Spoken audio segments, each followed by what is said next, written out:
मामी बहुत ही खूबसूरत लग रही हैं, लेकिन मुझे कुछ समझ नहीं आ रहा है कि कैसे मामी से वह के लिए कहूँ। मामी से बोलने में मुझे थोड़ा डर लगने लगता है, क्योंकि आज तक मैंने मामी से वो बातें करते नहीं सुना है। मामी मेरी लखनऊ में रहती हैं और उनसे मैं कम से कम 80 किलोमीटर दूर रहता हूँ। मेरे बुआ के बेटे का मुंडन था तो मैं उनके यहाँ गया था। वहाँ पर मेरी मामी भी आई हुई थी। पहले तो नहीं पहचान पाता हूँ कि कौन है, क्योंकि मामी अपना चेहरा ढके हुए थी। अचानक से मामी ने मुझे पीछे से पकड़ लिया। मैं एकदम से डर गया कि कौन है। वो मुझसे पूछने लगी कि बताओ गौरव, मैं कौन हूँ। मैं उनको नहीं जान पाया और फिर उन्होंने अपना चेहरा दिखाया। मामी मुझसे मजाक करने लगी और फिर सब लोग बातें करने लगे। मामी ने मुझसे कहा, तुम्हारे मामा कल चले जाएंगे।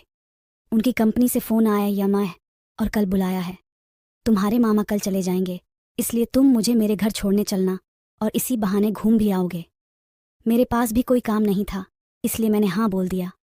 कल मुंडन था और एक दिन पहले ही सब लोग आ गए थे। सब लोगों को एक साथ देखकर बहुत ही अच्छा लग रहा था। मामी मेरी तरफ बार बार देखे जा रही थी। सब लोग अपने अपने काम में व्यस्त थे। मैं भी थोड़ा थोड़ा काम कर रहा था, लेकिन जब भी मैं मामी के पास से निकलता तो मामी मुझे देखकर ज़रूर मुस्कुराती।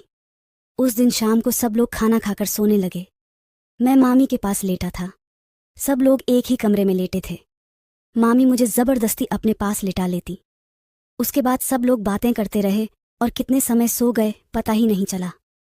अगले दिन सुबह जब मेरी नींद खुली तो देखा कि कमरे में केवल मैं ही लेटा हूँ और सब जग गए हैं। मैंने टाइम देखा तो 9 बज रहा था और मुंडन की सारी तैयारियां हो चुकी थीं। मैं मामी के पास गया और बोला, मामी, जब आप जगी थी तो मुझे भी उठा देती हूँ। मामी बोली, राघव, मैंने सोचा कि तुम ज्यादा थके होंगे, इसलिए मैंने नहीं जगाया। उसके बाद सब लोग मुंडन के लिए निकल लिए। ये सारा काम होने के बाद मामी ने कहा, कल जल्दी यहाँ से चलना है क्योंकि काफी दूर जाना है। अगली सुबह मामी ने मुझे उठा दिया। उसके बाद मैं और मामी तैयार होकर मामी के यहाँ चल दिए। हम लोग बस में गए थे, इसलिए जाते जाते शाम हो चुकी थी। शाम को जब घर पहुंचे तो मैंने मामी से कहा, मामी जल्दी से खाना बना दो क्योंकि भूख बहुत तेज लगी थी। मामी बोली, ठीक है, तुम कमरे में जाकर थोड़ा आराम करो, मैं अभी खाना बना देती हूँ। मामी खाना बनाने लगी। मैंने सोचा मामी अकेले बोर होने लगेंगी, इसलिए मामी के पास जाकर बैठ गया। उसके बाद मैं और मामी खाना खाए। मामी ने कहा, गौरव, चाहो तो तुम मेरे कमरे में लेट जाओ। ये सुनकर मेरे मन में हलचल होने लगी और मैंने भी मना नहीं किया। कमरे में देखा कि एक सिंगल बेड ही है, जिसमें 2 लोग बड़ी मुश्किल से लेट आएंगे। मेरा शरीर थोड़ा पतला था, इसलिए ज्यादा दिक्कत नहीं हुई थी। मैं लेट गया और मामी भी बगल में लेट गई। मैं नीचे न गिर जाऊं, इसलिए मामी ने मुझे पकड़ लिया और चिपक कर लेट गई। थोड़ी देर बाद मैंने महसूस किया कि मामी के मुंह से थोड़ी थोड़ी आवाज़ निकल रही है। मैंने मामी से पूछा, मामी क्या हुआ। मामी ने कहा, कुछ नहीं। फिर मैंने पूछा, मामी बताओ तो शायद मैं आपकी कुछ मदद कर दूं। मैं सब कुछ समझ चुका था। मामी ने मुझे अपनी सारी परेशानी बताई। उसके बाद मुझसे भी रुका नहीं गया और उठकर अच्छे से करने लगा। मामी को बहुत ज़्यादा दर्द हो रहा था। वो बोली, थोड़ा तेल लगा लो, इसलिए थोड़ा आसान हो जाएगा।